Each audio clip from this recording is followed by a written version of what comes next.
ब्रह्मसूत्र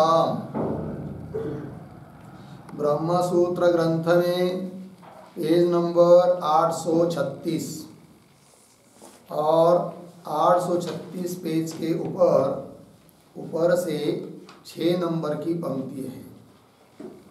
माया मात्रत्वात् तर्हि न कश्चित् स्वप्ने परमार्थ गंधः अस्ति इति।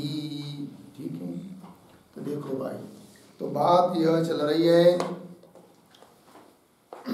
तृतीय अध्याय द्वितीय पाद और तृतीय अध्याय के द्वितीय पाद का यह प्रथम अधिकरण चल रहा है और इस अधिकरण का नाम है संध्याधिकरणम।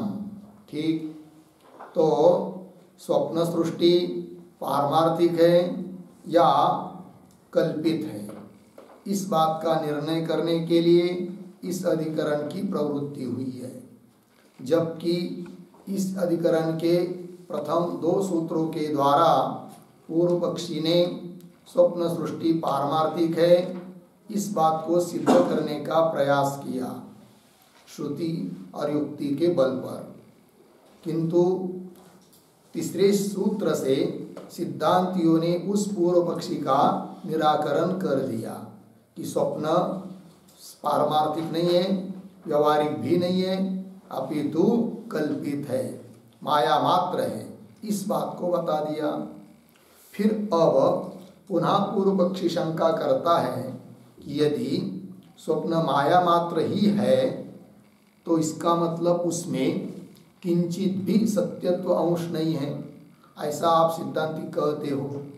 और यदि उसमें कुछ भी सिद्धांत सत्यत्व अंश नहीं है स्वप्न में, तो स्वप्न से शुभ संकेत कुछ मिलते हैं, कभी अशुभ संकेत मिलते हैं, वो और वो सच भी हो जाते हैं, वो क्यों होते हैं? अतः हम तो जानते हैं और ये हम भी नहीं कहते हैं, लोक में भी प्रसिद्ध हैं और श्रुति भी इस बात को बताती है क्या किस प्रकार का स्वप्न पढ़ने से ऐसा ऐसा होता है, इस प्रकार का स्वप्न पढ़ने से ऐसा ऐसा होता है। तो श्रुति भी कहती है, कौन श्रुति वो सब बताएगी, आगे आएगी, किंतु श्रुति भी बता रही इसका मतलब यदि स्वप्न सत्य की सूचना दे रहा है, शुभ अशुभ किसी भी बात की हो, सत्य की व्यवहार की सूचना दे रहा है, इसका मतलब स्वप्न को सत्य तो मानना ही चाहिए। और आप कैसा कहते हो कि सत्य मिथ्या, स्वप्न मिथ्या है, ऐसा आक्षेप करता है पूर्व पक्षी। फिर उस आक्षेप का उत्तर देने के लिए यह 4 नंबर का सूत्र आ रहा है।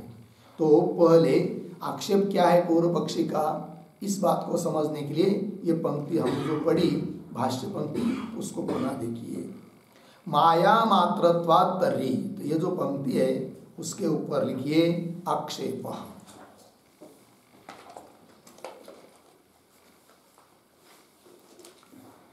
ठीक है,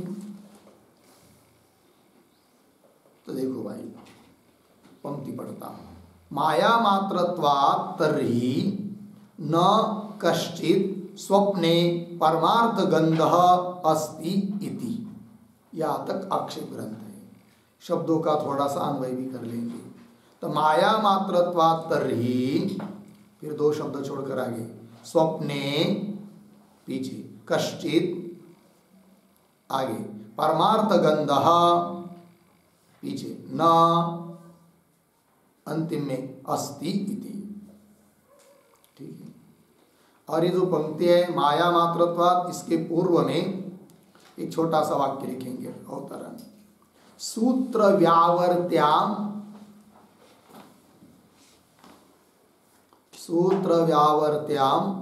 आशंकाम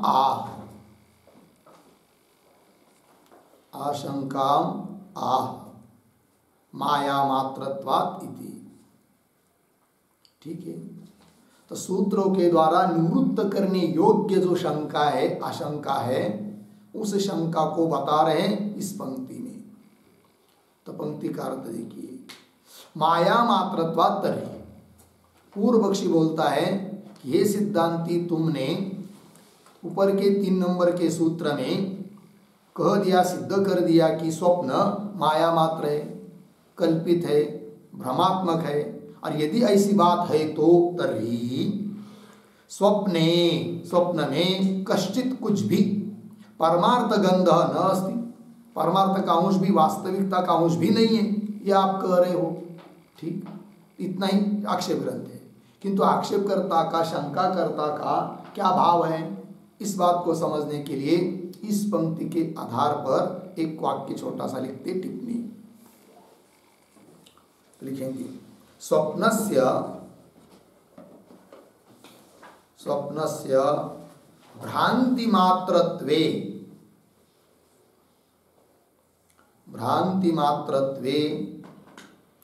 शुभाशुभ सूचक श्रुतिवचनेन, शुभाशुभ सूचक श्रुतिवचनेन सह,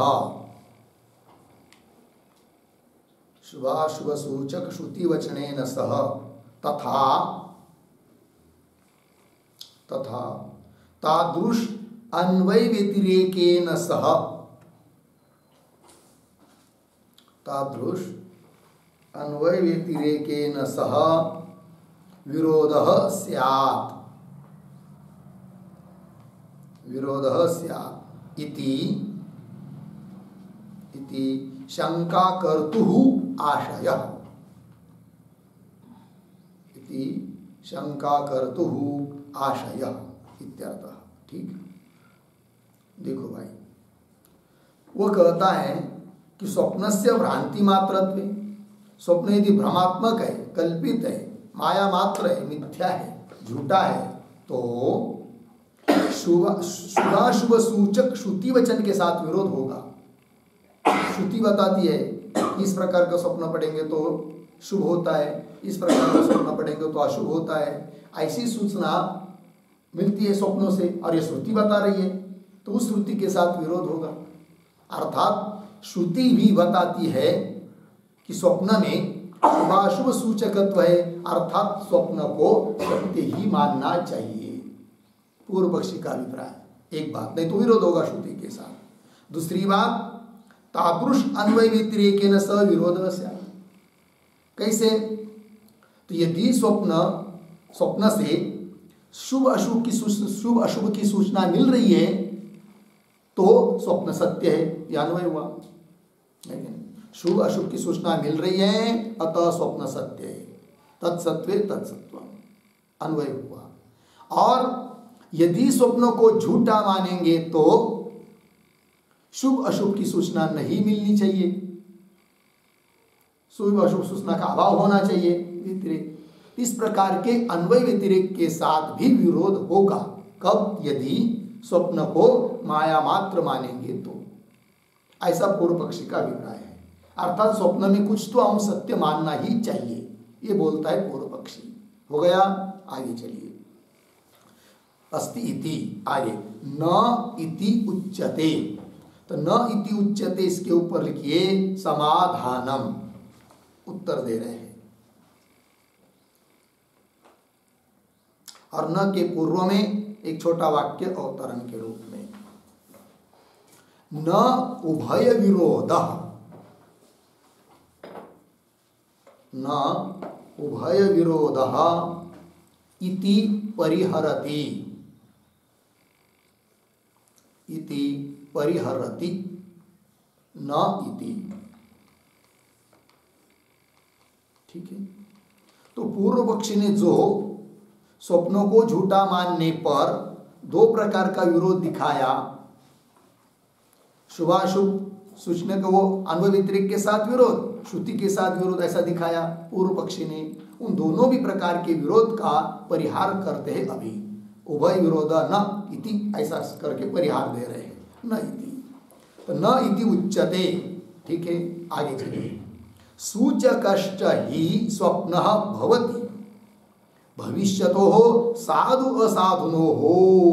ठीक, शब्दों का थोड़ा अन्वय, एक शब्द छोड़कर आया ही, स्वप्नः, फिर एक शब्द छोड़कर आगे भविष्यतो हो साधु असाधुनो हो, पीछे शुरू में सूचकः, थोड़ा आगे भवति। ठीक है, अब क्या बता रहे हैं, ये जो पंक्ति है सूचक अष्ट इत्यादि, उसके भी पहले एक छोटा वाक्य उत्तर है। तत्र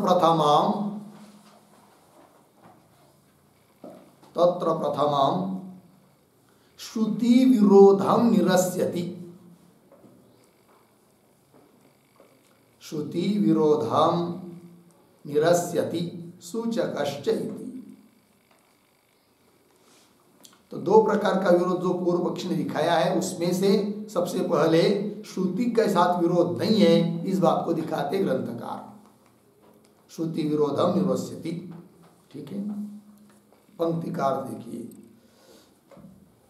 अन्वय के अनुसार ही, क्योंकि स्वप्न भविष्यतो हो साधु असाधुनो हो सूचक भवति। ये बात तो ठीक है, मानते हम भी, सिद्धांती बोल रहे हैं क्या कि स्वप्न भविष्य आगे घटित होने वाली जो घटनाएं हैं, चाहे हो सकती वो साधु घटना हो सकती है असाधु घटना, शुभ घटना हो अशुभ घटना, जो आगे भविष्य में घटने वाली है, उसके लिए बहुत बार ऐसा होता है कि स्वप्न से सूचना मिल जाती है। ये बात सही है।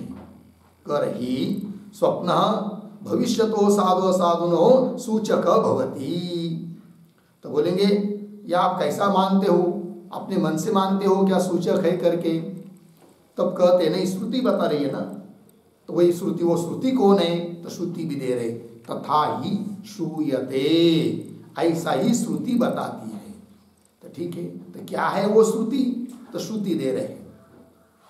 अब उसमें भी कुछ स्वप्न, कुछ श्रुति ऐसी बता रही है क्या कि कुछ स्वप्न होते हैं कि जो शुभ का सूचक है, और कुछ स्वप्न होते जो कि अशुभ का सूचक है। तो उनमें से शुभ का सूचक बताने वाली, शुभ का सूचक स्वप्न है, इस बात को बताने वाली श्रुति को पहले दे रहे हैं। फिर इसके बाद अशुभ बात की घटना का सूचना देने वाला स्वप्न होता है, इस प्रकार की भी श्रुति है, वो आगे आएगा। अतः ये जो पंक्ति है ना, तथा ही श्रूयते, तो तथा के पहले एक छोटा वाक्य लिखते हैं, तत्र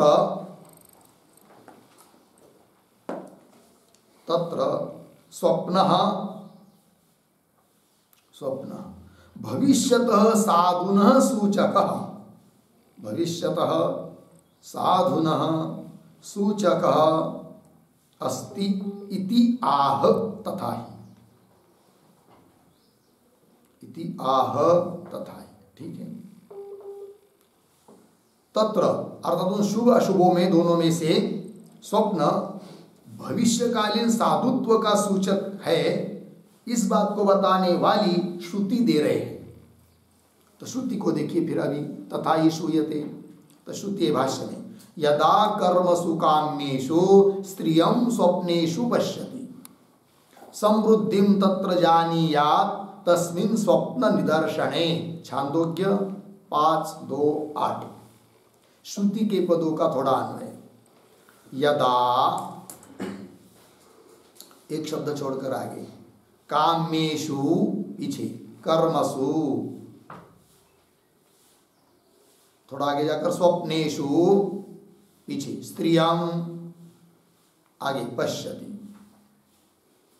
हो गया पश्यति। उसके बाद थोड़ा 2-3 शब्द छोड़कर आगे, तस्मिन् स्वप्न निदर्शने, पीछे, तत्र पीछे, समृद्धिम आगे, जानियात, ठीक है। देखो भाई अर्थ, तो समृद्धिम पद आया है, समृद्धिम शब्द का अर्थ लिखिए कार्य सिद्धिम। समृद्धिम पद जो आया ना, उसका अर्थ लिखिए कार्य सिद्धि। अब अर्थ देखिए, तो क्या होता है, पहले भाव समझ लेंगे कि समझ लीजिए किसी को स्वप्न पड़ा, और स्वप्न ऐसा पड़ा कि उस स्वप्न में उसने अपने को ऐसा देखा कि मैं काम्य कर्म कर रहा हूं, स्वप्न में देख रहा है, और उस काम में करते समय उसने किसी स्त्री का दर्शन किया, स्त्री दिखाई दी, तो समझ लेना जरूर उस स्वप्न देखने वाले को आगे भविष्य में अच्छा ही कुछ होने वाला है, उसका जो भी कार्य वो सिद्ध होने वाला है। ये समझना चाहिए। तो सूचना मिल गई, कार्य सिद्ध होने वाला है करके भविष्यकालीन जागृत अवस्था में स्वप्न से सूचना मिली। किस प्रकार के स्वप्न से? जो व्यक्ति स्वप्न से अपने को काम्य कर्म करता हुआ देख रहा है और उतने में उसको किसी स्त्री का दर्शन हुआ, तो जरूर फिर उसका भविष्य में जागृत में कार्य सिद्ध होगा, ये सूचना मिलती है। श्रुति बता रही है, पंक्ति देखिए, यदा क्या जी, यदा कामेषु कर्मसु, काम्य कर्म करते हुए स्वप्नेषु, स्वप्नावस्था में ही स्त्रियं पश्यति, किसी स्त्री को देखता है, तत्र ऐसे स्थिति में समृद्धिम जानीयात्, समृद्धि कार्य सिद्धि, उसकी कार्य सिद्धि होगी ये जानना चाहिए, है कि नहीं। तस्मिन् स्वप्न निदर्शने, उस प्रकार का स्वप्न दिखाई देने पर तत्र समृद्धिम जानीयात्, कार्य सिद्धि होगी ऐसा समझना चाहिए, श्रुति बता रही है। ये बात हो गई। अच्छा, आगे चलिए। तथा पुरुषं कृष्णं कृष्णदन्तं पश्यति स एनं हन्ति इत्येवमादिभिः स्वप्नैः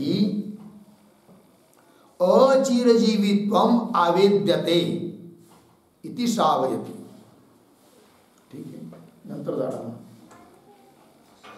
तथा, ये जो पंक्ति चालू है ना अभी, तथा के पहले एक वाक्य लिखी छोटा सा, स्वप्नः, स्वप्न भविष्यतः साधुनः सूचकः, भविष्यतः साधुनः सूचकः इत्यत्र श्रुतिम उक्त्वा, इत्यत्र श्रुतिम उक्त्वा तादृशः असाधुनः अपि, तादृशः असाधुनः अपि सूचकः असौ, सूचकः असौ इत्यत्र श्रुतिम आह, इत्यत्र श्रुतिम आह तथा इति। ठीक है, देखो भाई अर्थ। तो स्वप्न भविष्यतः साधुना सूचक, स्वप्न भविष्यकालीन साधु बात का, उचित बात का, योग्य कार्य का, कार्य सिद्धि का सूचक है। इस बात के लिए श्रुति दे दिया ऊपर अभी अभी, श्रुति मुक्त्वा। फिर आगे आप क्या कर रहे हैं? तादृश असाधुना, तादृश मतलब भविष्यतः, भविष्यकालीन बाद में होने वाला कोई अशुभ बात है तो उसकी भी सूचना स्वप्न से मिलती है। तादृश भविष्यतः, असाधुना अपि सूचक, असाधु घटना का भी सूचक होता है स्वप्न, असौ स्वप्न इत्यत्र, इस बात के लिए भी श्रुतिम आह, श्रुति दे रहे हैं। तो क्या है श्रुति? पंक्ति देखिए, तथा उसी प्रकार, तो श्रुति है आगे, पुरुषम कृष्णम कृष्णदंतम पश्यति स एनम हंति, ये श्रुति है। कहा की श्रुति है ये? ऐतरीय आ 3-2-4, आई करके पॉइंट देना, आई पुनः आ, ये आ है आई आ 3-2-4 ऐसा नंबर दिया है। वो आई आ क्या है बाद में देखेंगे। चलो, तो श्रुति के शब्दों का थोड़ा अन्वय देखिए। यदा नहीं, सॉरी नीचे चल रहा है ना, एक मिनट। हाँ, श्रुति के पदों का अन्वय, हाँ, कृष्णदंतम पीछे, कृष्णम पीछे, पुरुषम फिर आगे पश्यति, आगे सर स एनम हंति। ठीक है, तो कृष्णदंतम मतलब काले है दांत जिसके, ऐसे कृष्णम पुरुषम, काले पुरुष को यदि कोई स्वप्न में देखता है, स्वप्न पड़ा, स्वप्न में दिखाई दिया क्या, कि ऐसा पुरुष दिखाई दिया कि जो बहुत काला है और उसके दांत भी काले हैं, तो ऐसा यदि कोई स्वप्न को देखता है तो स्वप्न देखने वाले को क्या होता है? तो कह रहे पश्यति सह एनम हंति, स मतलब वो स्वप्न में दिखाई दिया जो पुरुष है वह एनम स्वप्न देखने वाले को हंति मार देता है। तात्पर्य क्या होता है? तो स्वप्न में दिखाई दिया पुरुष को कैसा मारेगा, किंतु श्रुति का अभिप्राय बता रहे ऐसा यदि स्वप्न पड़ता है तो क्या अभिप्राय? इति एवमादिभिः स्वप्न ही। तो एक उदाहरण दे दिया, एक काले पुरुष दिखाई देने का। ऐसे बहुत सारे स्वप्न होते हैं। स्वतंत्र एक शास्त्र है स्वप्न शास्त्र, ठीक है जी, हाँ, बहुत उसमें विचार किया है। इत्येवमादिः स्वप्नैः अचिरजीवित्वम आवेद्यते, है ना?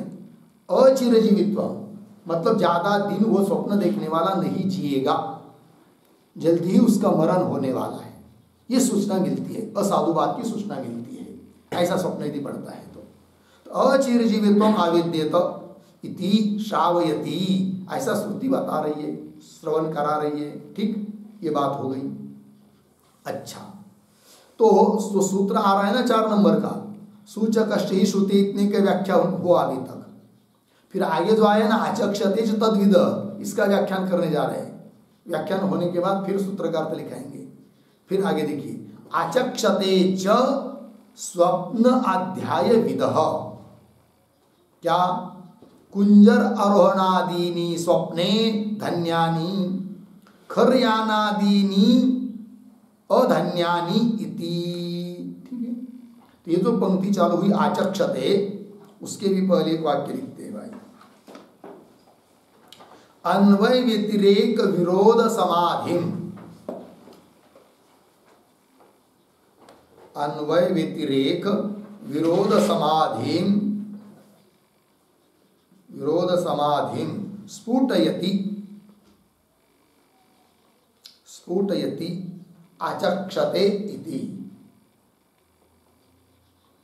ठीक है, देखो, तो अन्वय व्यतिरेक विरोध समाधि, समाधि मतलब समाधान।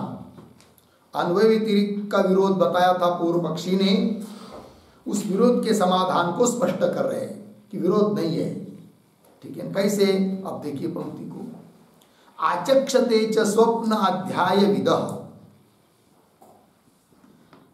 कुंजर आरोहणादीनि स्वप्ने धन्यानि खरयानादीनि अधन्यानि इति। थोड़ा सा अन्वय, एक शब्द छोड़कर आया, च स्वप्न अध्याय विदः, पीछे आचक्षते। ठीक है, आगे एक दो शब्द छोड़कर स्वप्ने, पीछे कुंजर आरोहणादीनि, आगे धन्यानि, आगे सरल है। देखो भैया, च और स्वप्न अध्याय विदः मतलब क्या? उसका अर्थ लिखिए, स्वप्न अध्याय विदः शब्द का स्वप्न शास्त्र वेत्तारः, स्वप्न शास्त्र वेत्ता, बहुवचन वेत्तारः, स्वप्न शास्त्र को जानने वाले लोग। ठीक है ना? आचक्षते, आचक्षते का अर्थ है कथयंती, कथन करते हैं। क्या कथन करते भाई? वो दे रहे, स्वप्ने कुंजर आरोहणादीनि धन्यानि। स्वप्न में यदि कोई किसी को स्वप्न पड़ा और स्वप्न में उसने क्या देखा? हाथी को देखा, हाथी, और हाथी पर बैठ गया स्वयं, ऐसा स्वप्न में देखा, तो समझ लेना चाहिए कि उसको बहुत अच्छा शुभ संकेत है। वही कह रहे, स्वप्ने कुंजर आरोहण, हाथी पर चढ़ा हुआ, हाथी पर बैठा हुआ, आरोहणादीनि धन्यानि, धन्यानि का अर्थ लिखिए शुभ सूचकानि, शुभ के वो सूचक है, अच्छा देने वाले, भविष्य अच्छा होने वाला है, धन्यानि। अच्छा, और खरयानादीनि, खर गदे, गर्दभ गाढ़व, गदा। आप समझ लीजिए किसी को स्वप्न पड़ा और स्वप्न में उसने ऐसा देखा कि हम गधे पर बैठे हुए हैं, तो समझ लेना चाहिए उसके लिए भविष्य में अशुभ होने वाला है, अधन्यानि। वही करे, खरयानादीनि अधन्यानि, अशुभ सूचकानि, अशुभ की सूचना मिलती है, ऐसा स्वप्नवेत्ता लोग भी कहते हैं। अच्छा, और आगे चलिए, मंत्र देवता द्रव्य विशेष निमित्ताश्च केचित् स्वप्नाः सत्यार्थगंधिन भवन्ति इति मन्यन्ते। ठीक है, थोड़ा सा शब्दों का अन्वय। च आया है, पहला शब्द उठाकर च, फिर पीछे मंत्र देवता द्रव्य विशेष निमित्ता, आगे केचित स्वप्ना, आगे सरल है, सत्यार्थ गंधिन भवन्ति इति मन्यन्ते। ठीक है ना। चलो भाई, तो क्या बात बोली जा रही है? ये जो पंक्ति चालू हुई मंत्र देवता इत्यादि, उसके भी पहले एक वाक्य लिखते हैं, इतश्च इतश्च उभय विध विरोध वैधुर्यम, उभय विध विरोध वैधुर्यम, इतश्च उभय विध विरोध वैधुर्यम इति आह, वैधुर्यम इति आह, मंत्र इति। ठीक है।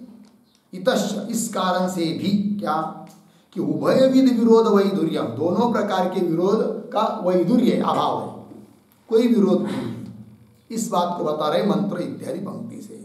च, और मंत्र देवता द्रव्य विशेष निमित्ता केचित स्वप्ना,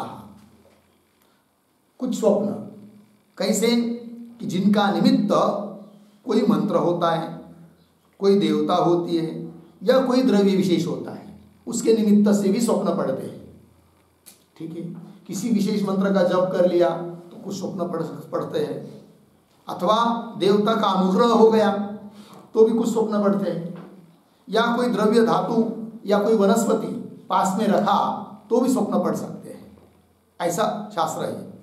तो मंत्र देवता द्रव्य विशेष निमित्ताश्च केचित स्वप्ना, कुछ स्वप्न कैसे होते हैं? सत्यार्थ गंधिन भवन्ति।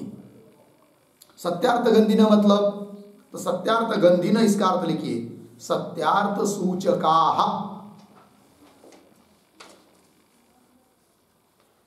सत्यार्थ सूचकाः भवन्ति, सत्यार्थ के भावी होने वाले सत्यार्थ के सूचक होते हैं, भवन्ति इति मन्यन्ते। ठीक है, ऐसा मानते हैं, इति मन्यन्ते। तो मन्यन्ते इसका कर्ता कौन है?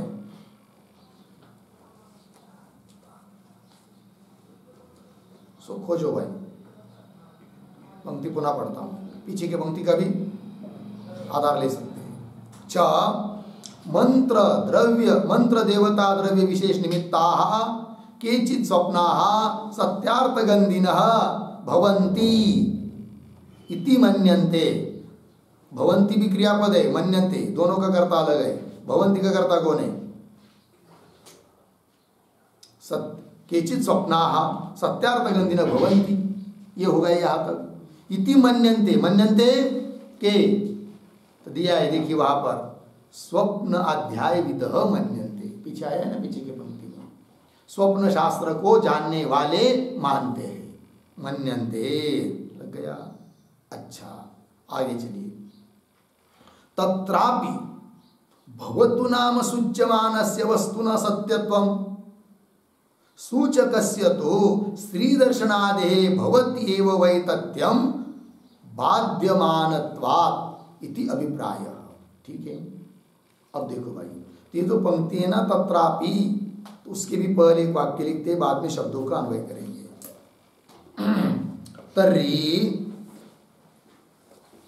तर्हि शुभाशुभ सूचकत्व अनुपपत्त्या, शुभाशुभ सूचकत्व अनुपपत्त्या स्वप्नस्य सत्यत्वात् अर्धविराम न माया मात्रत्वं, न माया मात्रत्वं इति आशंक्य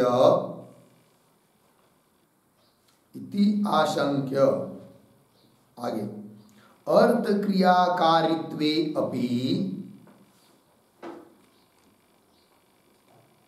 अर्थ क्रियाकारित्वे अपि परमार्थत्व अभावात्, परमार्थत्वाभावात् मिथ्यात्वम् इति आह। मिथ्यात्वम् इति आह तत्रापि इति। ठीक है, अर्थ देखिए भाई। तो पूर्व पक्षी कहता है फिर तर्हि शुभाशुभ सूचकत्वानुपत्या, स्वप्न शुभ और अशुभ का सूचना देता है, ये तो तुमने भी सिद्धांतियों ने स्वीकार कर लिया, श्रुति भी बताती है, तब उसकी अनुपपत्ति न हो इसलिए स्वप्न को सत्य मानो। फिर ये कहना चाहता है कौन? पूर्व पक्षी। क्या? तर्हि शुभाशुभ सूचकत्वानुपपत्या, उसकी अनुपपत्ति न हो इसलिए स्वप्न से सत्यत्वात्, स्वप्न सत्य होने से न माया मात्रत्व, स्वप्न को माया मात्र मत मानो इति आशंक्य। ऐसा पूर्व पक्ष का अभिप्राय है, आशंक्य। तब उत्तर देते सिद्धांती पंक्ति से, किंतु टिप्पणी में देखिए पहले, आशंक्य अर्थ क्रियाकारित्वे अपि पारमार्थत्वाभावात् मिथ्यात्वम् इति आह। स्वप्न में अर्थ क्रियाकारित्व तो है, अर्थात सत्य बात की सूचना दे रहा है कौन? स्वप्न। तो भी स्वप्न में कुछ भी पारमार्थिकत्व नहीं है, पारमार्थिकत्व का अभाव है, ऐसा बताते सिद्धांती। तो बोलेंगे यदि मिथ्या ही स्वप्न तो सत्य वस्तु की सूचना क्यों दे रहा है आगे होने वाले शुभ अशुभ की? तब आगे जाकर कहेंगे कि ऐसी कोई जरूरत नहीं है कि सत्य की सूचना जिससे जिससे मिलती है, जिससे सूचना मिलती है वो सत्य ही होना चाहिए, ऐसी कोई जरूरत नहीं है। बहुत बार ऐसा भी देखने को मिलता है कि बात पूरी झूठी है किंतु उससे कुछ सत्य बात दिखाई दे रही है। बोलेंगे अच्छा ऐसा भी कोई होता है? बोलेंगे हाँ होता है, उदाहरण बताओ। तो उदाहरण देखिए, समझ लीजिए किसी शुक्ति के ऊपर रजत प्रतीत होता है, दोपहर के समय में भ्रम होता है कि नहीं? तो रजत देखते ही, रजत है नहीं, है तो क्या? शुक्ति। रजत नहीं है, रजत मिथ्या है, तो भी उससे हर्ष हो रहा है कि नहीं? देखते ही मनुष्य आनंदित होता है, देखता है वाह वाह, चलो रजत लेने जाते हैं। बाद में पता चलता है कि रजत नहीं शुक्ति है, किंतु झूठे रजत से भी क्या हो गया? व्यवहारिक सत्य हर्ष उत्पन्न हो गया, है कि नहीं? उसी प्रकार रज्जु के ऊपर प्रतीत होने वाला सर्प झूठा है तो भी उससे भय निर्माण होता है कि नहीं? और भय तो वास्तविक ही व्यवहारिक है। तो झूठे से भी अर्थ क्रियाकारित्व, व्यवहारिक सत्यत्व दिखाई दे रहा है। इसका मतलब कोई भी नहीं कहेगा कि मुझे हर्ष हुआ अतः रजत को सत्य मानना चाहिए, कोई भी नहीं बोलेगा। और मुझे भय हो रहा है, दुख हो रहा है अतः स्वप्न सर्प को कुछ तो सत्य मानना चाहिए, कोई भी नहीं कहेगा। उसी प्रकार स्वप्न से शुभ अशुभ की सूचना मिल रही, बात सही है, किंतु इसका मतलब यह नहीं हो सकता कि स्वप्न सत्य है, स्वप्न तो झूठा ही है। तो वही लिखा अर्थ क्रियाकारित्व भी, अर्थ क्रिया दिखाई दे रही है, फल दिखाई दे रहा है व्यवहारिक, तो भी वह सत्य नहीं है। वही कह रहे, देखिए भाष्य पंक्ति में ये तत्रापि भवतु नाम सूच्यमानस्य वस्तुना सत्यत्वम् सूचकस्य तो स्त्री दर्शनादे भवति एव वै तथ्यम क्यों बाध्यमानत्वात् इति अभिप्राय। शब्दों का थोड़ा अन्वय करेंगे शुरू से, तत्रापि, फिर आगे दो शब्द छोड़कर, सूच्यमानस्य वस्तुनः सत्यत्वम्, पीछे भवतु नाम, आगे तू, पीछे सूचकस्य, आगे स्त्री दर्शनादेहे, एक शब्द छोड़कर आगे वैतथ्यम, पीछे भवति एव, आगे क्यों बाध्यमानत्वात् इति अभिप्राय। ठीक है, देखो वह अर्थ। तत्रापि, तत्रापि मतलब क्या? तत्रापि शब्द का अर्थ लिखिए, तत्रापि बराबर स्वप्नस्य सत्यार्थ सूचकत्वे अपि, स्वप्नस्य सत्यार्थ सूचकत्वे अपि। ठीक, देखो भाई, स्वप्न सत्यार्थ का सूचक होने पर भी, सिद्धांति बोल रहे हैं क्या स्वप्न सत्यार्थक सूचक है, बात सही, तो भी क्या सूच्यमानस्य अन्वय के अनुसार सूच्यमानस्य वस्तु न सत्यत्वं भवतु नाम। सूच्यमान मतलब सूचित होने वाली, प्रतीत होने वाली भावी वस्तु, वो वस्तु सत्य होने पर भी वस्तु न सत्यत्वं भवतु नाम, सत्यत्व रहने दो तू, परंतु सूचकस्य, दो बातें, सूच्यमान और सूचक। सूचक मतलब सूचना देने वाला, कौन? स्वप्न, जो कि स्वप्न में स्त्री दर्शन आदि हुआ है, वो तो मिथ्या ही है, भले उससे सूच्यमान वस्तु सत्य हो, किंतु सूचक मिथ्या है, ये करे तू, परंतु सूचकस्य स्त्री दर्शन आदि है, सूचना देने वाला जो स्वप्न में स्त्री दर्शन वगैरह है, वे तो उसमें तो वैतथ्यम भवति, वैतथ्यम मिथ्यात्वम माया मात्रत्वम भवति एव। बोलेंगे क्यों? बाध्यमानत्वात्, क्योंकि उसका बाद होता है। जागृत में आने के बाद कोई भी नहीं कहता कि मुझे जो स्वप्न पड़ा था वो सत्य था करके, उसका बाद हो जाता है। बाध्यमानत्वात्, इसलिए वही तथ्य है। बाध्यमानत्वात् इति अभिप्रायः, लग गया जी, यह अभिप्राय हुआ। आगे, तस्मात् उपपन्नम स्वप्नस्य माया मात्रत्वम, हो गया जी। थोड़ा शब्दों का अन्वय, तस्मात् स्वप्नस्य माया मात्रत्वम, पीछे उपपन्नम, ठीक है। और तस्मात् के पहले एक छोटा वाक्य, द्विविध विरोध समाधि फलम, द्विविध विरोध समाधि फलम उपसंवरति,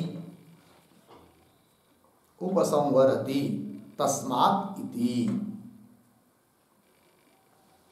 ठीक है। तो द्विविध विरोध, दो प्रकार का विरोध जो पूर्व पक्ष ने दिखाया था, उसका समाधान कर दिया। क्या? तो सत्य का सूचक स्वप्न है ऐसा बताने वाली श्रुति के साथ भी विरोध नहीं, क्योंकि हम मानते हैं स्वप्न सत्य का सूचक है। अच्छा, और अन्वय व्यतिरिक्त के साथ भी विरोध नहीं है, किसी के साथ विरोध नहीं है कि नहीं? अतः फल क्या निकला? तब दे रहे, तस्मात् स्वप्नस्य माया मात्रत्वम उत्पन्न, स्वप्न यह माया मात्र है, कल्पित है, यह उत्पन्न हो गया। चलिए भाई, तो यहां तक ये बात हो गई। अब सूत्र का उच्चारण और सूत्र का अर्थ देख लेते हैं।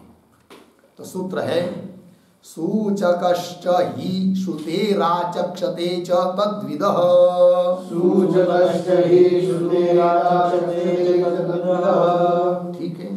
चलिए सूत्र का अर्थ लिख लेते हैं। लिखेंगे सूत्रावतरणम बराबर स्वप्नस्य भ्रांति मात्रत्वे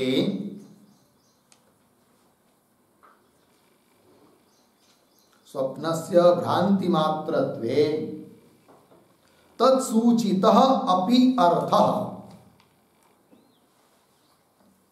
तत्सूचितः अपि अर्थः सत्यः न स्यात्, सत्यः न स्यात् इति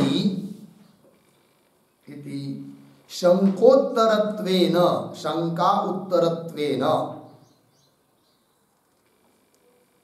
शंकोत्तरत्वेन आह सूचकश्च इति, ठीक है। चलिए भाई,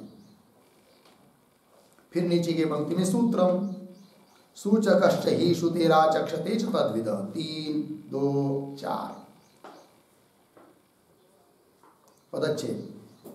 सूचकः च हि श्रुतेः आचक्षते च तद्विदः। फिर नीचे पदार्थोक्ति, प्रतीक है सूचकः बराबर भविष्यतो हो ही,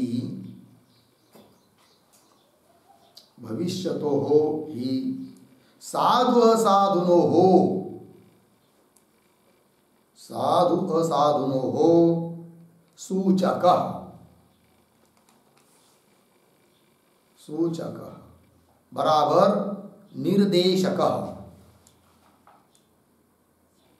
निर्देशकः स्वप्नः भवति स्वप्नः भवति अर्धविराम इति तु सत्यम अस्ति इति तु सत्यम अस्ति। आगे प्रतीक ही बराबर यतः यतः। फिर आगे प्रतीक श्रुतेः श्रुतेः बराबर उद्धरण चिन्ह में यदा कर्मसु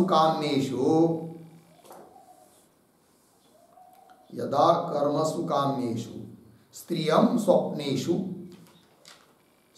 स्वप्नेषु पश्यति पूर्णविराम समृद्धिं तत्र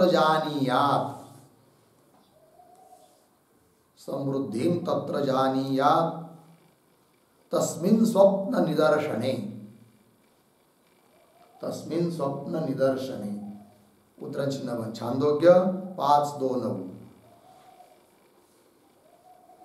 कौंस में लिखिए पुरुष जिस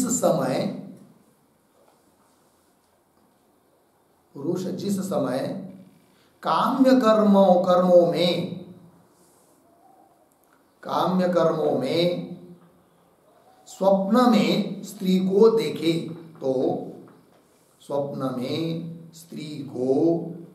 तो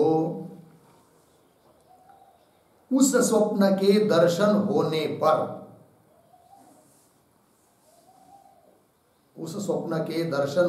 पर कार्य सिद्धि रूप समृद्धि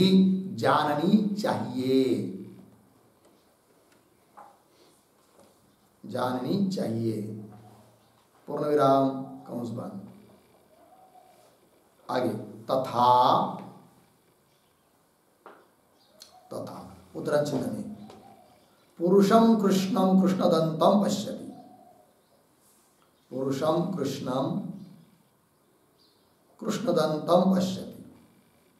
स एनं हन्ति उद्धरण चिन्ह बंद। इत्यादि श्रुतेः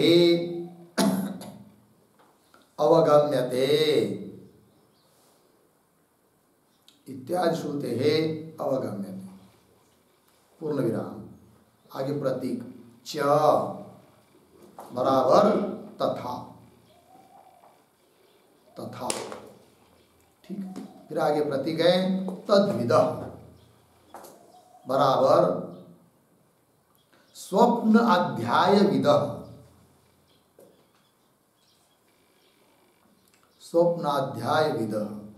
बराबर स्वप्न शास्त्रवेत्तारः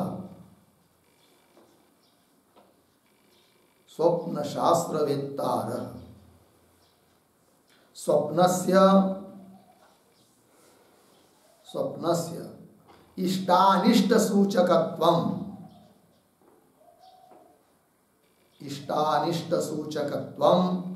आचक्षते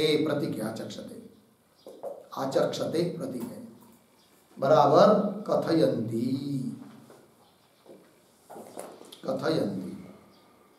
पूर्ण विराम। नीचे की पंक्ति में पैराग्राफ छोड़कर ननो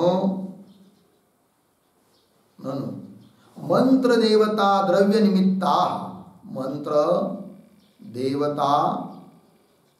निमित्ताः केचित् स्वप्नाः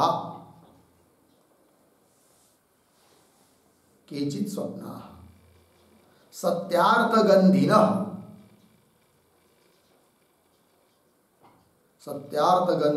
बराबर सत्यार्थ सूचकाः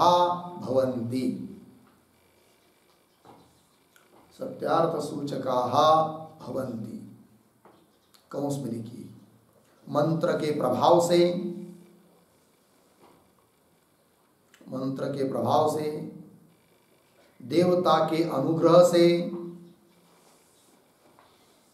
देवता के अनुग्रह से, अथवा औषधि आदि के सेवन से, औषधि आदि के सेवन से स्वप्न सत्य के सूचक होते हैं।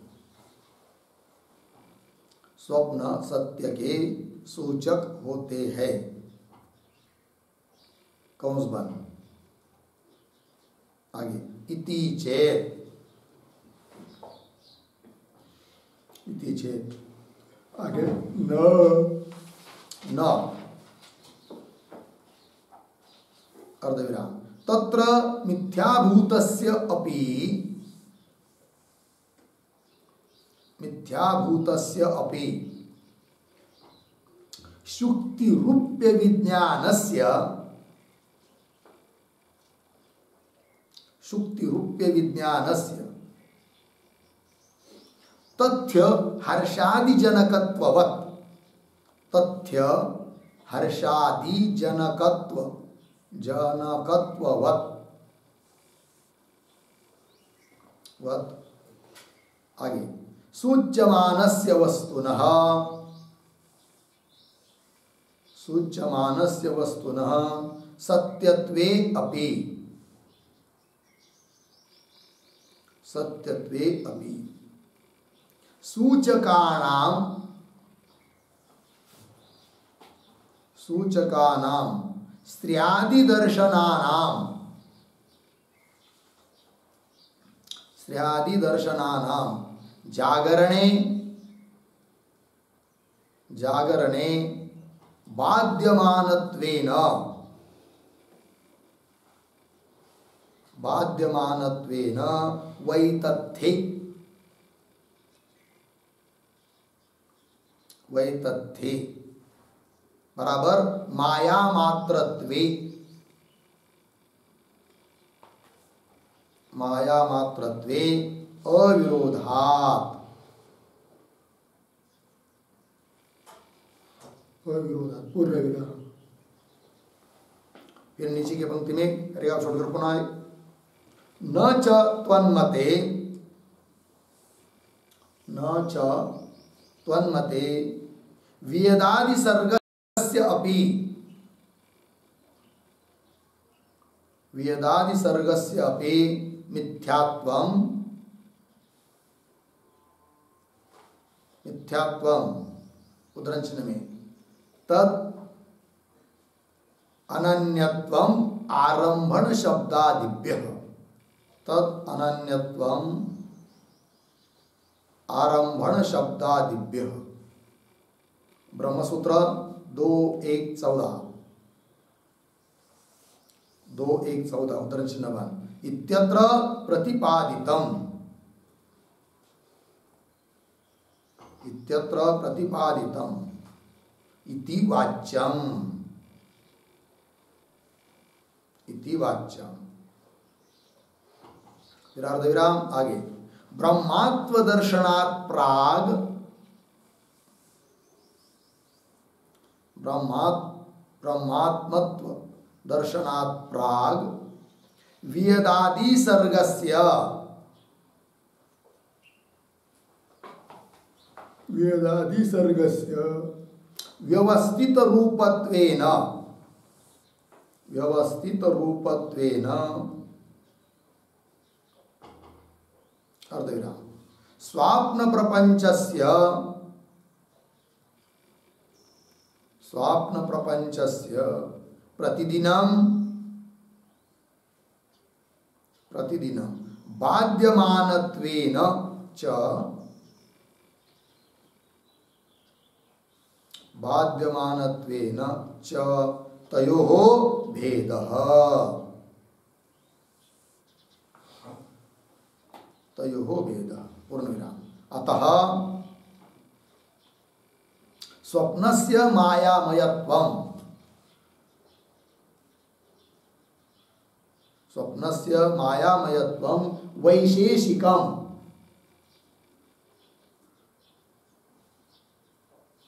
वैशेषिकम कौंस में लिखिए, विशेष रूपेण, विशेष रूपेण कंस बंद। आगे प्रतिपादितम इति भावः, प्रतिपादितम इति भावः। ठीक, चलो भाई अर्थ देखेंगे।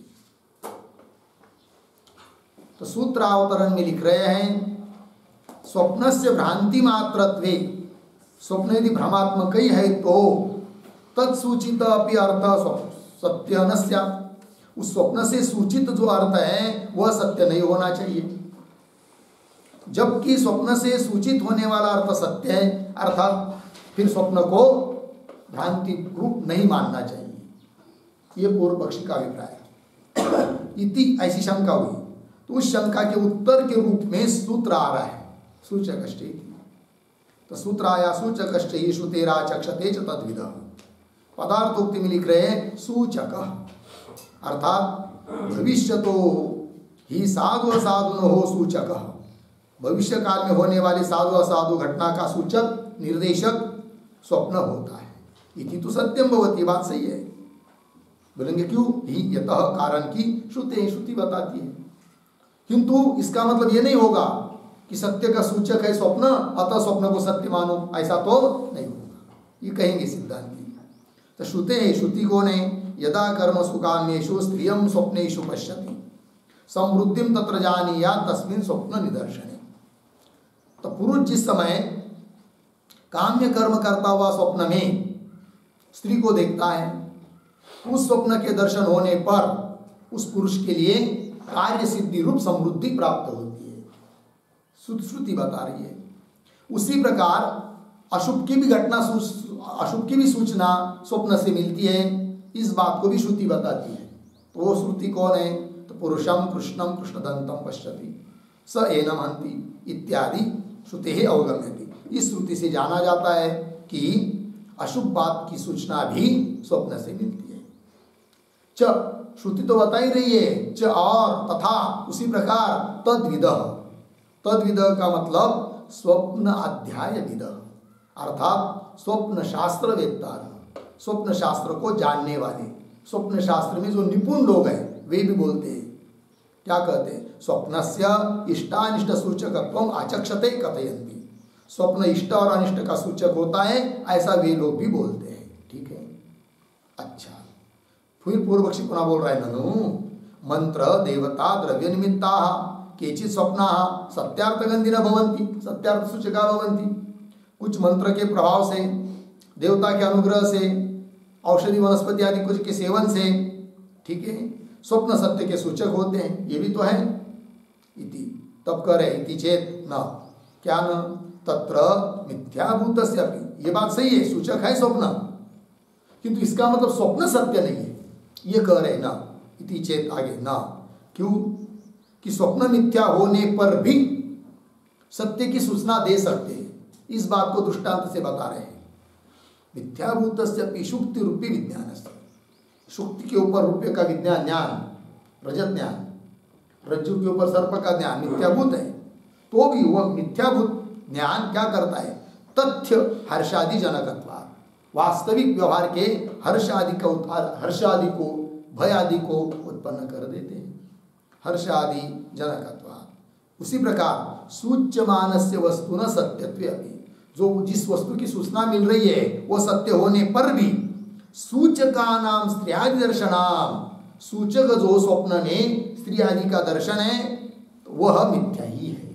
स्त्रियादि दर्शनाम जागरणे बाध्यमानत्वेन, बाध्यमान बाधित होने के कारण वही तथ्य अविरोधा, उनको मिथ्या मानने में कोई विरोध नहीं है, लेकिन अविरोधा, इसलिए व्यर्थ मानने, मिथ्या मानने में विरोध नहीं है, अर्थात वो मिथ्या ही है। लग गया? अच्छा, आगे चलिए। न चत्वन्मते, अपूर्व पक्षी कहेगा ये सिद्धांती तुम तो स्वप्नों को मिथ्या बोल रहे हैं, बराबर, कोई बात नहीं, मिथ्या मान लो। और जागृत भी तो तुम्हारी आकाश सत्य है, आकाश आदि भूत भौतिक प्रपंच, इसको भी तो तुम मिथ्या कहते हो, और पीछे सिद्ध भी कर दिया है आपने मिथ्या है करके। और यदि जागृत आदि प्रपंच भी मिथ्या है, माया मात्र है, स्वप्न भी माया मात्र है, तो दोनों भी माया मात्र है, और जगत मिथ्या है, ये बात पीछे बता चुके हो, तो पुनः अब स्वप्नों को मिथ्या सिद्ध करने की जरूरत क्या है? क्योंकि जागृत मिथ्या है तो सब कुछ मिथ्या ही है तुम्हारे यहाँ ब्रह्म को छोड़कर, तो स्वप्न भी मिथ्या हो गया है कि नहीं। तो पुनः दोबारा स्वप्नों को मिथ्या सिद्ध करने की क्या जरूरत है, ऐसा अभिप्राय। पंक्ति देखिए, न च पूर्व पक्षी बोल रहा है त्वन्मते, न कानवे बाद में वाच्यम के साथ, त्वन्मते पूर्व पक्षी बोलता है तुम्हारे सिद्धांत मत में वेदादि सर्गस्य वेदादि सृष्टि है अपनी मिथ्यात्व, और ये बात बता चुके आप, तद अनन्यत्व आरंभन शब्दादिव्य ब्रह्मसूत्र 2:14 में इत्यत्र प्रतिपादितम, वहां पर बताया है, फिर पुनः क्यों बता दो, इति वाच्यम न च वाच्यम, बोलेंगे क्यों। तो आकाश आदि प्रपंच मिथ्या है ये बात सही, स्वप्न भी मिथ्या है ये बात भी सही, तो भी दोनों में अंतर है। सिद्धांति बोलते हैं क्या अंतर है, तो आकाश आदि जो भूत भौतिक प्रपंच सृष्टि है ना, वह मिथ्या होने पर भी जब तक ब्रह्म ज्ञान नहीं होता है तब तक व्यवहारिक सत्य है। तब तक यदि झूठा मूठा कुछ काम करेंगे तो उसका फल जरूर मिलना ही मिलना है। शुभ कर्म करेंगे तो शुभ फल, अशुभ कर्म करेंगे तो अशुभ फल जागृत में, क्योंकि ब्रह्म ज्ञान नहीं हुआ है। ब्रह्म ज्ञान होने के बाद ये सब स्वप्न की तरह मिथ्या है, किंतु स्वप्न की उससे विलक्षणता है जागृत प्रपंच से। स्वप्न के लिए क्या, तो ब्रह्म ज्ञान के बिना भी जागृत अवस्था में ही मिथ्या सिद्ध हो जाता है। कौन, स्वप्न। ये दोनों में अंतर है, वही कह रहे हैं। ब्रह्मात्म दर्शनात् प्राक, ब्रह्मात्मत्व दर्शन होने के पहले, ब्रह्म साक्षात्कार होने के पहले वेदादि सर्गस्य, ये जो आकाश आदि भूत भौतिक प्रपंच है वह व्यवस्थित रूप व्यवस्थित है, जैसा कि वैसा है, व्यवहारिक सत्य है, कर्मों का फल दे रहा है, सब व्यवस्थित रूप देना। अच्छा, और स्वप्न प्रपंच से प्रतिदिनम बाध्यमानत्वेन, प्रतिदिन वो बाधित हो रहा है स्वप्न प्रपंच, इसलिए तयोः भेदात्, इसलिए दोनों का भेद है। और दोनों का भेद होने के कारण पीछे प्रपंच के बारे में मिथ्यात्व सिद्ध करने पर भी या हमको स्वप्न के बारे में बताना पड़ रहा है, ये बात तयोः भेदात्। अतः स्वप्नस्य मायामयत्वं वैशेषिकम, विशेष रूप से प्रतिपादितम भवति, प्रतिपादितम इति भाव। स्वप्न मायामय है, भ्रमात्मक है, इसको विशेष रूप से प्रतिपादन किया। लग गया जी, चलिए आगे भाष्य में। यद उक्तम आह ही इति तदेवं सति भाक्तम व्याख्यातव्यम। ठीक है, अब कौन बात चल रही है, तो ये जो पंक्ति चालू हो रही है ना, यद उक्तम, उसके पहले एक छोटा वाक्य देखिए, परोक्तम अनुद्य, परोक्तम अनुद्य दूषयति, दूषयति यद इति, यद इति। ठीक है, परोक्तम, पूर्व पक्ष ने जो बात बताई थी उसका अनुवाद करके उस पर दो दोष दिखा रहे अब ग्रंथकार, यद उत्तम इत्यादि पंक्ति से। तो क्या कहा था पूर्व पक्षी ने, तो यद उत्तम आह ही, आह ही इसको उत्तरचन में है ना, आह ही इति। तो आह ही क्या है, कहा बताया था, तो उस पर लिखते एक वाक्य, तो स्मरण हो जाएगा पीछे का। टिप्पणी लिखेंगे, ब्रह्म सूत्र 3.2.1, 3.2.1 सूत्रे, सूत्रे आगे उद्धरण में आह ही, उद्धरण चिन्ह बन, आह ही, आगे पदेन, पदेन, फिर आगे उद्धरण चिन्ह में अथ रथान, उद्धरण चिन्ह बन, इति श्रुति, इति श्रुति स्वप्नम कथयति, स्वप्नम कथयति, अर्धविराम, अतः, अतः स्वप्न सृष्टि पारमार्थिकी, स्वप्न सृष्टि पारमार्थिकी, इति यद, इति यद पूर्व पक्षेन उक्तम, इति यद पूर्व पक्षेन उक्तम तम प्रति आह, तम प्रति आह। हो गया जी। देखो भाई अर्थ तो ब्रह्मसूत्र में 3-2-1 तीसरा अध्याय दूसरा पाद पहला सूत्र, अर्थात ये जो चल रहा है इस अधिकरण का पहला सूत्र, उसमें पद आया है आह ही, ऐसा आया है ना, सूत्र गया था संदेह सृष्टि सृष्टि आह ही आया था ना, तो वही करे आह ही। इस पद से पूर्व पक्षी ने क्या बात बताई थी, क्योंकि वो पूर्व पक्षी का सूत्र है, तो पूर्व पक्षी बोला था कि अथ रथान इति श्रुति, यह श्रुति आह ही स्वप्न को कथन कर रही है, इसलिए स्वप्न सृष्टि पारमार्थिक, स्वप्न सृष्टि को पारमार्थिक मानना चाहिए, ऐसा पूर्व पक्षी ने कहा था। उसके बारे में अब बोल रहे सिद्धांती, लगे पंक्ति देखो भाई, यद उत्तम आह ही इति, आगे तद एवं सती भाक्तम व्याख्यातव्यम।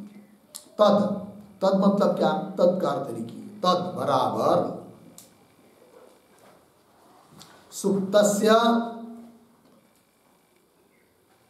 सुप्तस्य स्रष्टृत्वादि वचनम, स्रष्टृत्वादि वचनम, बस ये तद का अर्थ हुआ, पूर्ण विराम।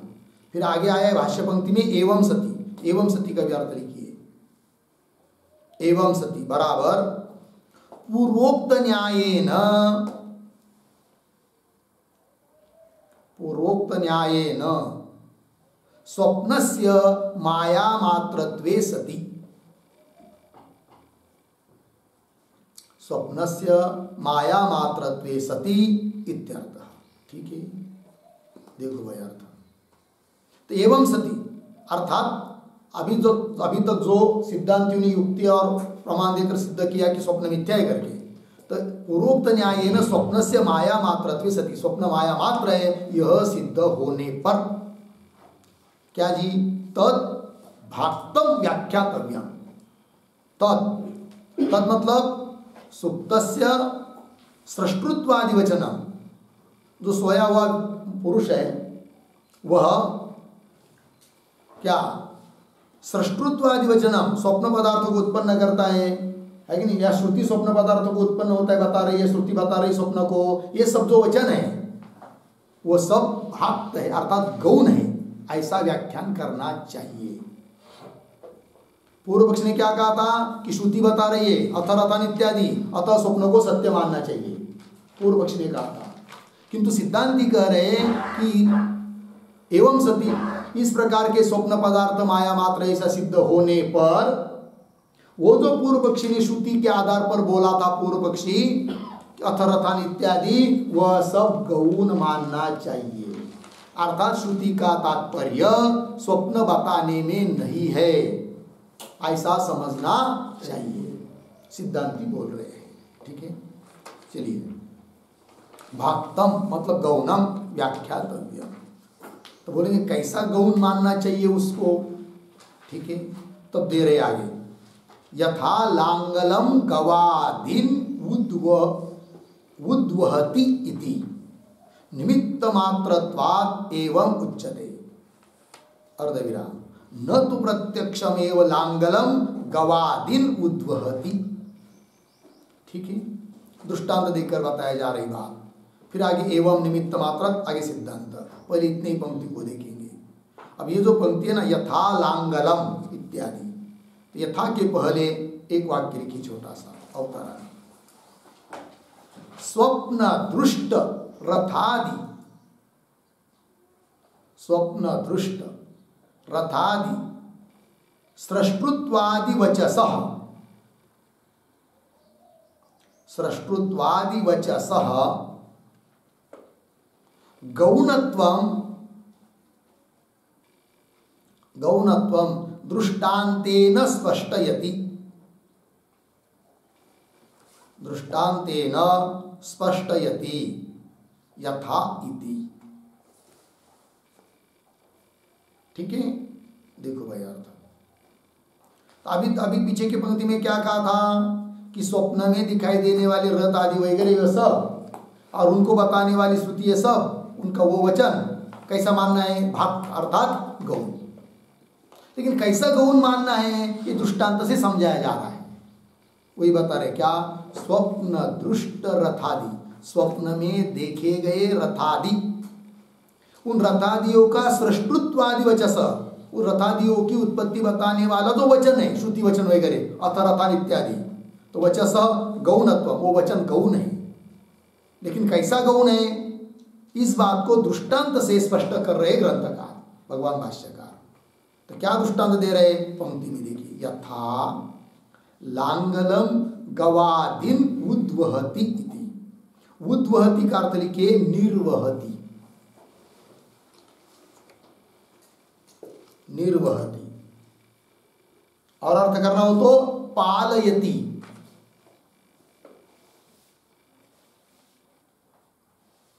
पालयति, ठीक है ना। और देखिए भाई कि यथा लांगलम, लांगलम शब्द का अर्थ होता है हल। हल पता है, हल मतलब नांगर है कि नहीं, मराठी में नांगर कहते हैं ना, हल। यथा लांगलम, लांगल क्या करता है, गवादिन उद्वहति, गवादियों का, गवादी शब्द करते हैं बैल वगैरह।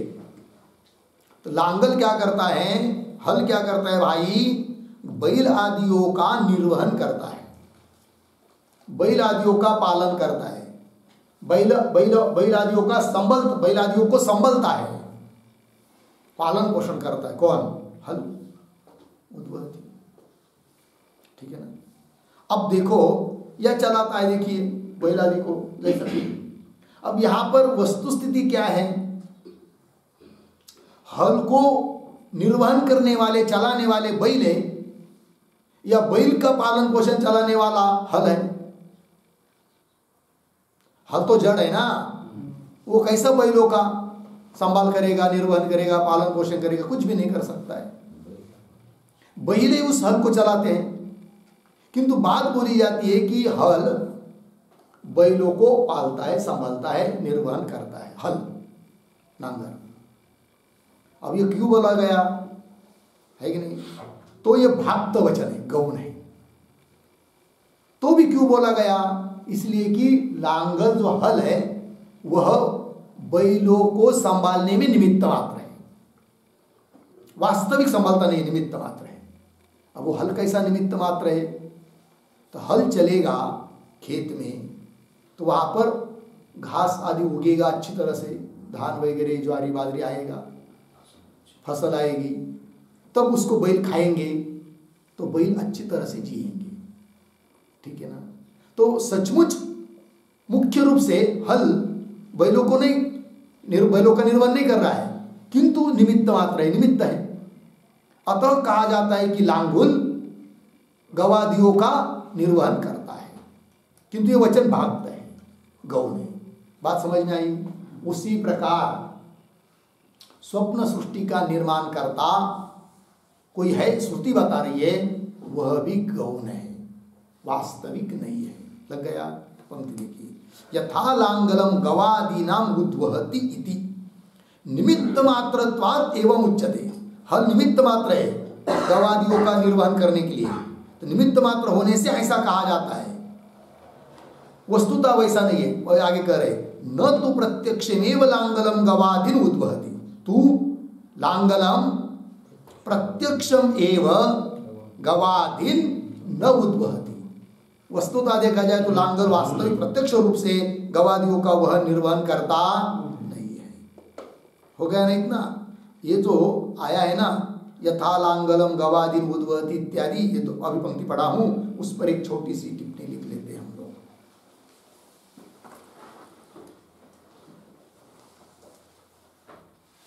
लिखेंगे, यथा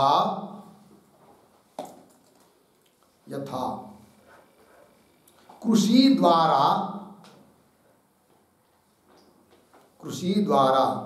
लांगलस्य गवादी जीवन निमित्तत्वम, गवादी जीवन निमित्तत्वम अर्धविराम तथा स्वप्न भोक्तुः स्वप्न भोक्तु अदृष्ट द्वारा स्वप्न सृष्टि निमित्तत्वम, स्वप्न सृष्टि निमित्तत्वम हुआ अर्धविराम। न तो कुंभम प्रति कुंभकारस्य इव साक्षात स्वप्न कर्तृत्वम, साक्षात स्वप्न कर्तृत्वम अर्धविराम।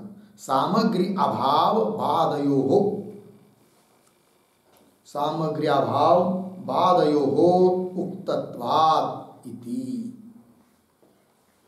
उक्तत्वात् पूर्णविराम। तथा च स्वप्नस्य सकर्तृकत्वं मुख्यं नास्ति, सकर्तृकत्वं मुख्यं नास्ति इति हेत्व सिद्धि, हेतु असिद्धि, हेतु असिद्धि। कौंस में लिखिए स्वप्नः सत्यः सकर्तृकत्वात्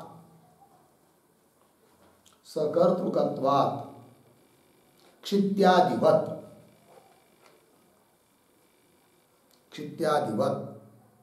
उद्धरण चिन्ह इत्यत्र हेतु असिद्धि, हेतु असिद्धि। कौन बंद इति भावः, इति भावः। ठीक है, देखो भाई अर्थ। यथा जिस प्रकार कृषि द्वारा हल चलाएंगे तो खेती होगी, तो कृषि द्वारा लांगलस्य गवादि जीवन निमित्तत्व, बैलों के जीवन का जीने का निमित्त है लांगल भी, कृषि द्वारा साक्षात नहीं। तथा उसी प्रकार स्वप्न भोक्तु, स्वप्न को भोक्ता, स्वप्न को देखने वाला, उसका जो अदृष्ट है पाप पुण्य, वो निमित्त है स्वप्न के निर्माण करने में, स्वप्न पदार्थ की उत्पत्ति में। तो भी बोला जाता है क्या कि स्वप्न पदार्थों को निर्माण करने वाला कौन? स्वप्न को देखने वाला है, जीव है, ऐसा बोला जाता है। वस्तुता नहीं है कि नहीं? अदृष्ट है। देखिए तथा स्वप्न अदृष्ट भी कैसे है? स्वप्न देखने वाले का अदृष्ट भी कैसा स्वप्न पदार्थ को उत्पन्न करता है वो बताएंगे फिर बाद में। पंक्ति देखिए तथा स्वप्न भोक्तु अदृष्ट द्वारा स्वप्न सृष्टि निमित्तत्व, स्वप्न भोक्ता में, स्वप्न देखने वाले में स्वप्न सृष्टि निमित्तत्व है किंतु अदृष्ट द्वारा है। जैसे लांगल में गवादि जीवन निमित्तत्व है, साक्षात नहीं, कृषि द्वारा, उस प्रकार तो स्वप्न भोक्तु, स्वप्न भोक्ता में अदृष्ट के द्वारा स्वप्न सृष्टि निमित्तत्व है। न तो प्रत्यक्षात नहीं, जैसे कैसे घट को बनाने के लिए साक्षात कारण है कौन? कुंभार, ऐसा नहीं है। वही कह रहे हैं न तो कुंभम प्रति कुंभकारस्यैव साक्षात स्वप्न कर्तृत्व है कि नहीं? कुंभ के प्रति जैसा कुंभकार का साक्षात कर्तृत्व है, वैसा स्वप्न पदार्थ के प्रति साक्षात कर्तृत्व किसी का नहीं है। ये बात क्यों? सामग्री अभाव बाधयो, वह स्वप्न पदार्थ बनाने के लिए कोई सामग्री नहीं है, योग्य देश काल आदि नहीं है, और बाद भी होता है स्वप्न पदार्थ का। यदि सचमुच उत्पन्न हुए रहते, सामग्री के बल से कोई उत्पन्न करता रहता तो उनका बाद नहीं होता स्वप्न पदार्थों का, किंतु बाद होता है कि नहीं? बाधयो उक्तत्वात् इति। आगे तथा च स्वप्न से सकर्तृकत्वम मुख्यम नास्ति, इसलिए पूर्व पक्ष ने जो कहा था कि स्वप्न का कर्ता भी कोई है, श्रुति बता रही है, और जैसे वेद आदि आकाश आदि को का कोई करता है अतः वो वास्तविक व्यवहारिक सत्य है, उस प्रकार स्वप्न का भी कोई कर्ता होने के कारण स्वप्न पदार्थ भी व्यवहारिक है, सत्य है, ऐसा बोला था पूर्व पक्षी। उसके लिए उसने अनुमान दिया था। क्या अनुमान था वो? स्वप्न सत्य सकर्तृकत्वात् इत्यादिवत, पृथ्वी वगैरह जैसे सकर्तृक होने से सत्य है, वैसे स्वप्न भी सत्य है। किंतु उस पूर्व पक्षी के अनुमान में हेतु असिद्धि हो गई, हेतु ही सिद्ध नहीं है, पक्ष में हेतु ही नहीं है। पक्ष है स्वप्न, उसमें सकर्तृकत्व नहीं है। वही कह रहे तथा स्वप्न से सकर्तृकत्वम मुख्यम नास्ति इति, ऐसा होने से हेतु असिद्धि ही इति भाव हो गया। चलिए भाई भाष्य में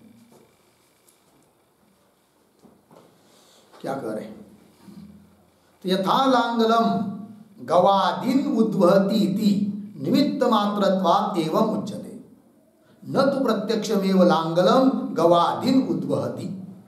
दृष्टांत हुआ आगे, एवं निमित्त मात्रत्वात् सुप्तः रथादीन सृजते स ही कर्ता इति च उच्यते। अर्धविराम, न तो प्रत्यक्षमेव सुप्तः रथादीन सृजति। ठीक है, देखो भाई अर्थ, एवं निमित्त मात्रत्वात्, जैसे हल निमित्त मात्र कृषि के द्वारा बैल आदि के जीवन के लिए, उसी प्रकार निमित्त मात्रत्वात् सुप्त रथादीन सृजते।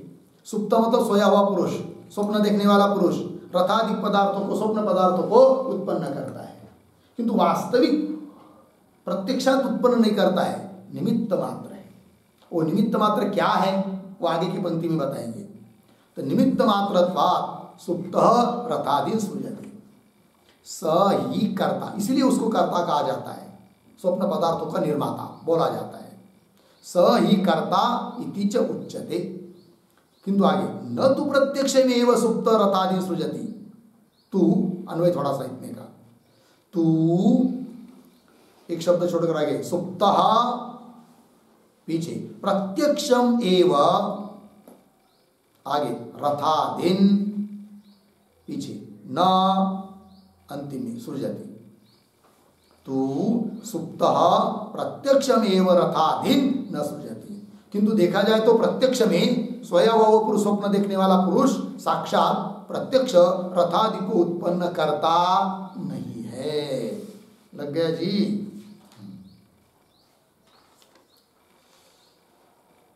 ये पंक्ति पढ़ी ना, इस पर छोटी सी एक पंक्ति वाक्य लिख लेते, टिप्पणी लिखेंगे, जाग्रतः जाग्रतः स्रष्टृत्ववत्, स्रष्टृत्ववत् यदि सुप्तस्य अपि, यदि सुप्तस्य अपि तद इष्टम, तद इष्टम तर्हि तर्हि सृष्टस्य रथादेहे, सृष्टस्य रथादेहे न प्रबोध मात्रेण बाध्यता, न प्रबोध मात्रेण बाध्यता स्यात् इत्यर्थः। ठीक है, देखो भाई अभिप्राय। तो भाष्य पंक्ति में क्या बताया कि साक्षात वो स्वप्न देखने वाला स्वप्न पदार्थों का निर्माता नहीं है। बोले कि मानते तो क्या दिक्कत होती आपको, तो लिख के दिया आपको। तो जागृत सृष्टृत्ववत्, जैसे जागृत पदार्थ का निर्माता ईश्वर है, परमात्मा है, उसी प्रकार स्वप्न पदार्थ का निर्माता वास्तविक जीव को मानेंगे। मतलब सचमुच जीव स्वप्न पदार्थों को निर्माण करता है ऐसा मानेंगे तो होगा क्या, तो जैसे जागृत पदार्थ का बाध नहीं होता है व्यवहार काल में, उस प्रकार स्वप्न पदार्थों का भी बाध नहीं होना चाहिए, जबकि बाध होता है। अतः स्वप्न पदार्थ निर्माण नहीं होते, मतलब उसको निर्माण करने वाला कोई नहीं है, और जो बताया है वह गौण है, लांगन की तरह।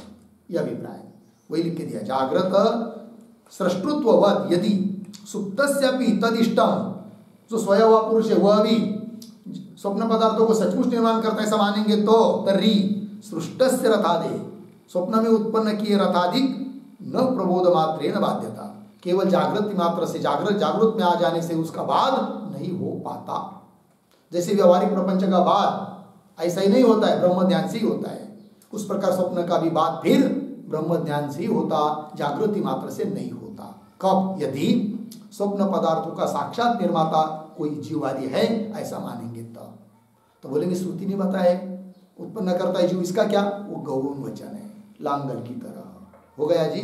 चलिए, न तो प्रत्यक्ष में सुप्त रथादि सृजति, भाष्य में फिर अभी क्या बताया था कि निमित्त मात्रत्वात् सुप्त रथादि सृजति, अभी आया ना पीछे की पंक्ति में, निमित्त मात्र से वो उसमें कर्ता का निर्माता कहा जाता है उसको, जीव को।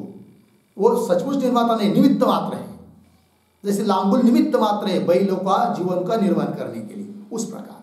तो बोलेंगे यहाँ पर फिर क्या निमित्त है, कैसा निमित्त मात्र है स्वप्न देखने वाला व्यक्ति स्वप्न को निर्माण करने में? तब बता रहे आगे, निमित्त मात्रत्वं तु अस्य रथादि प्रतिभान निमित्तात्, नहीं, निमित्त मोद मात्रा मोद त्रासादि दर्शनात् तन्निमित्त भूतयोः सुकृत दुष्कृतयोः कर्तृत्वेन इति वक्तव्यम। ठीक है, चलिए भाई, तो जो पंक्ति पढ़ रहे हैं हम लोग, निमित्तत्वं तु अस्य, तो निमित्तत्वं के पहले एक वाक्य लिखिए, अवतरण, धर्माधर्मयोः एव निमित्तत्वात्, धर्माधर्मयोः एव निमित्तत्वात् कुतः सुप्तस्य निमित्तता, कुतः सुप्तस्य निमित्तता इति आशंक्य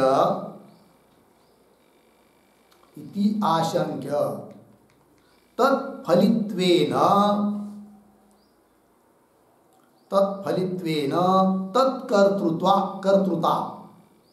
तत्कर्तृता इति आह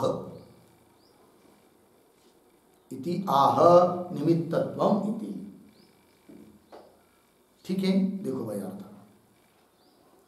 पूर्व पक्ष कहेगा कि धर्माधर्मयो निमित्तत्वात्, स्वप्न पदार्थों का निर्माण होने में धर्माधर्म कारण है। क्यों बताएंगे? तो धर्माधर्मयो निमित्तत्वात्, यदि ऐसी बात है तो धर्माधर्म निमित्त है तो कुतः सुप्त से निमित्तता, तो जो सोया हुआ पुरुष है स्वप्न देखने वाला, उसमें निमित्तता कैसी है फिर? इति आशंक्य, ऐसी यदि कोई शंका करता है तब कहते हैं तत्फलित्वेन तत्कर्तृता। ठीक है, तत्फलित्वेन, तत् धर्माधर्म फलित्वेन, धर्माधर्म का फल है स्वप्न पदार्थ, इसलिए हाँ, फलित्वेन तत्कर्तृता, इसलिए स्वप्न पदार्थ की कर्तृता उस पुरुष में कही जाती है, क्योंकि धर्म का निर्माण किसने किया? उस पुरुष ने। और उस धर्माधर्म ने निर्माण किया किसको? स्वप्न को। ये बात, अब स्वप्न को धर्माधर्म ने निमित्त, स्वप्न के लिए कारण धर्माधर्म है, ये भी बात कैसी? तो सब भाष्य पंक्ति में स्पष्ट होगा कि क्या है। निमित्तत्वं तु अस्य रथादि प्रतिभा निमित्त मोद त्रासादि दर्शनात् तन्निमित्त भूतयो सुकृत दुष्कृतयो कर्तृत्वेन इति वक्तव्यम्। ठीक, शब्दों का थोड़ा अन्वय करेंगे। तो शुरू के दो शब्द छोड़कर अस्य पीछे, निमित्तत्वं तु आगे, रथादि प्रतिभान निमित्त मोद त्रासादि दर्शनात् तन्निमित्त, आगे सरल है, तन्निमित्त भूतयो सुकृत दुष्कृतयो कर्तृत्वेन इति वक्तव्यम्। शुरू की 2-3 शब्दों का अन्वय हुआ। अब देखिए अर्थ, अस्य, अस्य सुप्तस्य पुरुषस्य, स्वप्न देखने वाला पुरुष, सोया हुआ पुरुष, अस्य निमित्तत्व, उसमें निमित्तत्व क्यों है? तो बता रहे, रथादि प्रतिभान निमित्त मोद त्रासादि दर्शनात्। ध्यान दीजिए, रथादि प्रतिभान, स्वप्न में रथादि पदार्थ दिखाई दिए, अच्छे बुरे पदार्थ जो भी हो स्वप्न में। तो रथादि प्रतिभान, प्रतिभान प्रतीति, अनुभव, ज्ञान स्वप्न में। तो प्रतिभान निमित्त, उससे क्या होता है? मोद त्रासादि, मोद शब्द का अर्थ लिखिए हर्ष, और त्रास शब्द का अर्थ लिखिए भय। ठीक है, अब थोड़ा सा ध्यान देंगे। होता क्या है, समझ लीजिए किसी को स्वप्न पड़ा, बराबर। स्वप्न में कभी कभी अच्छी चीज दिखाई देती, कभी बुरी चीज दिखाई देती है। कभी सर्प भी दिखाई देता है स्वप्न में, और कभी रथ आदि में बैठा हुआ है, घूम रहा है, आनंद ले रहा है, ये भी दिखाई देता है। तो ध्यान दीजिए, समझ लीजिए स्वप्न में किसी ने किसी को बहुत पैसे दे दिया, तो जो स्वप्न को देख रहा है, जिसको स्वप्न पड़ा है, वो स्वप्न में ही क्या होता है, हर्षित हो जाता है, उसको आनंद होता है।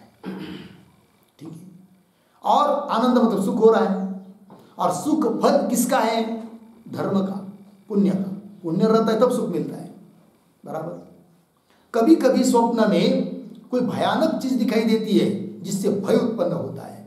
भय मतलब दुख हो रहा है, और दुख फल किसका है, पाप का, बराबर। तो जो व्यक्ति स्वप्न को देख रहा है, स्वप्न के पदार्थों को देखने से उसको हर्ष और दुख हो रहा है, और वह हर्ष और दुख किसी पाप पुण्य का फल है। और जिसके पाप पुण्य का फल है कि नहीं, तो वो वही स्वप्न देख रहा है, क्योंकि हर्ष और दुख किसको हो रहा है, स्वप्न देखने वाले को। अतः उसी के पाप पुण्य का फल है वो हर्ष और दुख, और वो स्वप्न के निमित्त से हो रहा है। इसका मतलब वह स्वप्न का निमित्त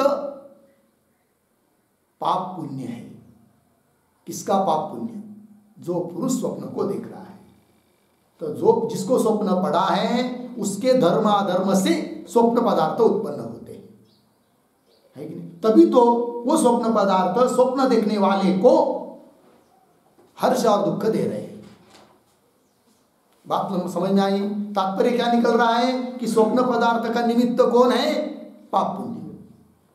किंतु उस पाप पुण्य जिसके हैं वो भी निमित्त हो गया, अतः वह पुरुष इस प्रकार से केवल निमित्त है स्वप्न पदार्थों के लिए, न कि स्वप्न पदार्थों को साक्षात निर्माण करता है।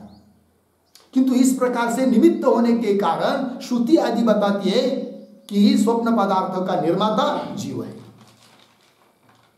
जैसे बैल आदियों का निर्वहन करने वाला साक्षात नहीं है, हल निमित्त है कृषि द्वारा, तो भी हल बैल आदियों का निर्माण करता है ऐसा बोला जाता है, किंतु वो भाक्त वचन है।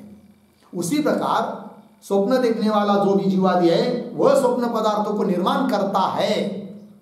यह भी जो बात कही जाती है वह भी गौण है, क्योंकि साक्षात निर्माण वो करता नहीं है। फिर है कैसी बात, तो स्वप्न पदार्थों को निर्माण होते वो उसके अदृष्ट से, और वो अदृष्ट से क्यों, इसलिए कि स्वप्न पदार्थ उसको सुख दुख दे रहे आता वो उसकी अदृष्ट से उत्पन्न हुए हैं, और उस अदृष्ट का निर्माता वो पुरुष है, अतः वो निमित्त मात्र हुआ, इसलिए कर्ता कहा जा रहा है, किंतु साक्षात कर्ता नहीं है। अतः कर्ता कहने वाला वचन गौण है, ये बात है। और कर्ता कहने वाला वचन गौण सिद्ध हुआ तो उससे क्या सिद्ध होगा कि पूर्व पक्षी ने जो बात कही थी स्वप्न पदार्थ सत्य है, सकर्तु कर्ता से उत्पन्न होते, इसलिए अब कर्ता से उत्पन्न हो ही नहीं रहे हैं, तब स्वप्न पदार्थ में सत्यत्व कहां से सिद्ध होगा, अर्थात स्वप्न पदार्थ में सत्यत्व सिद्ध नहीं हो सकता है, हेतु की असिद्धि। बात लग रही है। पंक्ति को देखिए, अस्य निमित्तत्वं तु रथादि प्रतिभान निमित्त, स्वप्न में जो रथादि का प्रतिभान हो रहा है उसके निमित्त से होने वाला जो मोद त्रास, तो मोद त्रासादि दर्शनात् तन्निमित्त भूतयो, तत् निमित्त भूतयो, तत् क्या, तत् शब्द का अर्थ लिखिए मोद हर्षादि, मोद त्रासादि, मोदादि, तत्, तो तद निमित्त भूतयो, अर्थात मोद और भय का निमित्त भूत कौन है, सुकृत दुष्कृतयो हो, सुकृत और दुष्कृत, पाप और पुण्य, सुकृत दुष्कृतयो हो कर्तृत्वेन, सुकृत और दुष्कृत में कर्तृत्व है, बराबर, और उसका करता है वो पुरुष, इसलिए उसमें निमित्त मात्रता है। सुकृत दुष्कृतयो हो कर्तृत्वेन इति वक्तव्यम, किम वक्तव्यम, इति वक्तव्यम आया ना, किम वक्तव्यम, हाँ, अस्य निमित्तत्वम वक्तव्यम, वही उसी पंक्ति की शुरू में आया ना, अस्य निमित्तत्वम वक्तव्यम। इस पुरुष में इस प्रकार से निमित्तत्व है केवल, वो कैसे वो बता दिया अभी तक। इसलिए श्रुति कहती करता है, किंतु वास्तविक कर्ता कहने में श्रुति का तात्पर्य नहीं है। हो गया, इतनी बात हो गई। अब आगे का जो विषय है अपीच इत्यादि, उसका विचार हम लोग कल करेंगे। ओम पूर्णमदः पूर्णमिदं पूर्णात् पूर्णमुदच्यते पूर्णस्य पूर्णम्